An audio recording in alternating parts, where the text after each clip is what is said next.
One of the most exciting scientific findings of the past half-century has been the discovery of widespread trophic cascades. A trophic cascade is an ecological process which starts at the top of the food chain and tumbles all the way down to the bottom. And the classic example is what happened in the Yellowstone National Park in the United States when wolves were reintroduced in 1995. Now, we all know that wolves kill various species of animals, but perhaps we're slightly less aware that they give life to many others. Before the wolves turned up, they'd been absent for 70 years. That the numbers of deer, because there was nothing to hunt them, had built up and built up in the Yellowstone Park, and despite efforts by humans to control them, they'd managed to reduce much of the vegetation there to almost nothing. They'd just grazed it away. But as soon as the wolves arrived, even though they were few in number, they started to have the most remarkable effects. First, of course, they killed some of the deer, but that wasn't the major thing. Much more significantly, they radically changed the behavior of the deer. The deer started avoiding certain parts of the park, the places where they could be trapped most easily, particularly the valleys and the gorges. And immediately those places started to regenerate. In some areas, the height of the trees quintupled in just 6 years.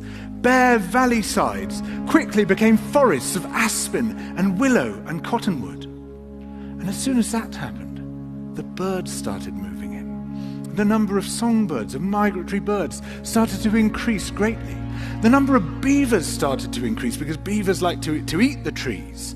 And beavers, like wolves, are ecosystem engineers. They create niches for other species. And the dams they built in the rivers provided habitats for otters and muskrats and ducks and fish and reptiles and amphibians. The wolves killed coyotes, and as a result of that, the number of rabbits and mice began to rise, which meant more hawks, more weasels, more foxes, more badgers. Ravens and bald eagles came down to feed on the carrion that the wolves had left. Bears fed on it too, and their population began to rise as well, partly also because there were more berries growing on the regenerating shrubs. And the bears reinforced the impact of the wolves by killing some of the calves of the deer. But here's where it gets really interesting. The wolves changed the behavior of the rivers. They began to meander less. There was less erosion. The channels narrowed, more pools formed, more riffle sections, all of which were great for wildlife habitats. The rivers changed in response to the wolves.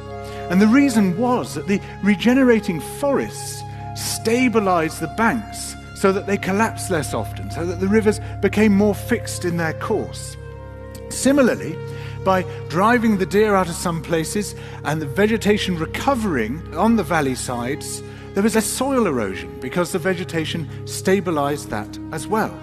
So the wolves, small in number, transformed not just the ecosystem of the Yellowstone National Park, this huge area of land, but also its physical geography.